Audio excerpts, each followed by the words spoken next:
Et bonjour, on va se retrouver aujourd'hui pour lire les différentes histoires de Piticock. Il y aura une histoire par jour. On va commencer avec la première qui s'appelle La plume magique. Au cœur du désert, une plume au pouvoir magique est prisonnière d'un vieil arbre biscornu. La légende raconte que celui qui réussira à la délivrer verra ses vœux exaucés. Voilà pourquoi tous les jeunes coqs rêvent de la libérer. Mais aucun n'a encore réussi. Un vent violent les renvoie sans pitié dans leur poulailler. Seul un petit coq s'accroche avec courage.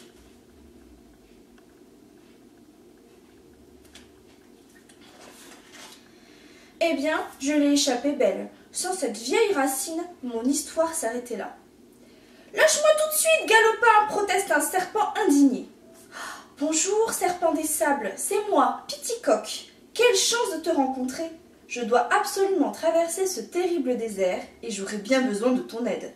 Puis-je compter sur toi?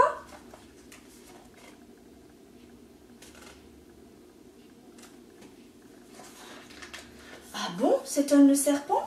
Je ne te fais pas peur? D'habitude, quand les gens me voient, ils s'enfuient en hurlant. Tu es la première personne qui me parle gentiment. Je veux bien t'accompagner, Piticock. Mais je ne te serai pas utile à grand-chose. Je n'ai ni main ni pied pour t'aider.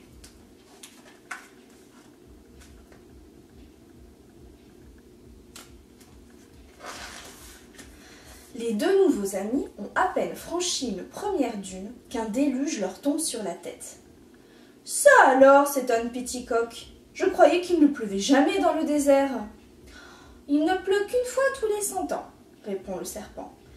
« Et c'est aujourd'hui. » Une rivière s'est formée qui leur barre le chemin. Pour traverser, dit Piticock, lançons dans l'eau quelques pierres sur lesquelles nous pourrons sauter. Pas facile sans main, répond le serpent. Alors qu'il s'apprête à traverser, Piticock découvre une cruche abandonnée. Il décide de la remplir d'eau pour plus tard.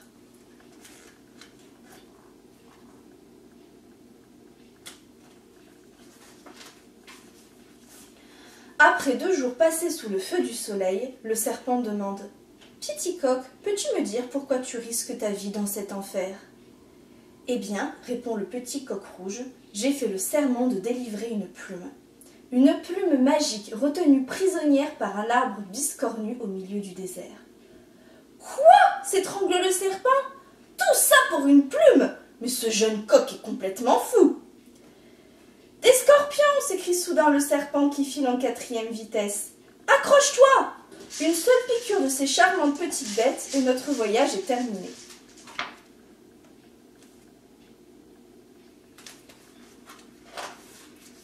Le vieil arbre biscornu n'est plus très loin, mais voilà qu'ils sont arrêtés par une très haute falaise. « Tss, tss, tss !» soupire le serpent. « Sans main et sans pied, je suis incapable d'escalader ce mur de pierre. » Ce n'est pas ce tas de cailloux qui va décourager le plus vaillant des serpents que je connaisse, lui répond Piticock. Allez, zou! Le premier arrivé attend l'autre. Maman, j'ai le vertige, hurle le serpent suspendu. Je veux redescendre. Coq guili guili dou, chante Piticock pour l'encourager.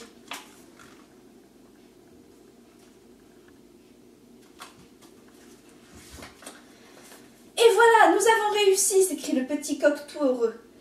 Il tend la précieuse cruche d'eau à son compagnon d'escalade. Ah, on a bien mérité de boire un petit coup. Puis Piticock et le serpent s'offrent une bonne sieste. Le serpent rêve. Il rêve aux exploits qu'il pourrait accomplir s'il avait des mains et des pieds.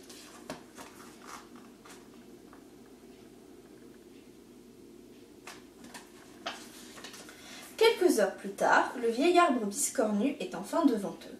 « Ça alors !» s'exclame le petit coq. « C'est un cactus presque aussi vieux que le désert. »« Bien le bonjour, monsieur du piquant, je suis Piticock. Je viens te demander de délivrer la plume magique que tu retiens prisonnière. »« Jamais je ne la rendrai !» rugit le cactus. « J'aime sa belle couleur rouge. Je serai trop malheureux sans elle dans ce désert. Jamais je ne la laisserai partir. Jamais, jamais !»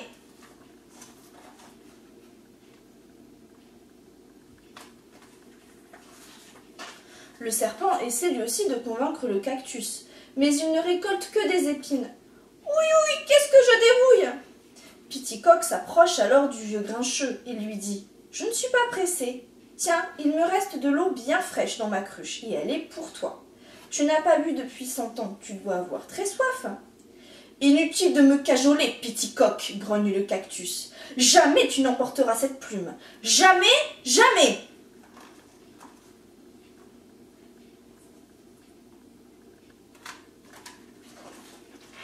Au lever du soleil, oh, merveille, une fleur de cactus qui depuis 100 ans n'attendait que quelques gouttes d'eau pour vivre décide de naître. Le précieux liquide que Petit-Coq a offert au vieux cactus vient de réaliser ce miracle. La fleur, en éclosant, libère la plume magique qui vole dans les airs. « Dans mes bras, ma belle !» s'écrie Petit-Coq. « Enfin, tu es libre !»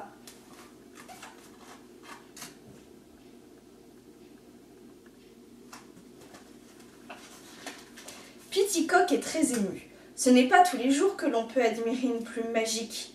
« Mademoiselle, lui dit Petit-Coq intimidé, sans l'aide de mon ami, jamais je n'aurais pu te retrouver dans ce désert.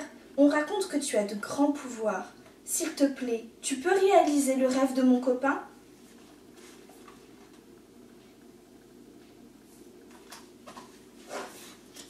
Ce que tu es fort, Petit-Coq, grâce à toi, je vais enfin pouvoir mettre les doigts dans mon nez, manger avec mes doigts, voir les ongles tout noirs, me gratter le dos et puer des pieds.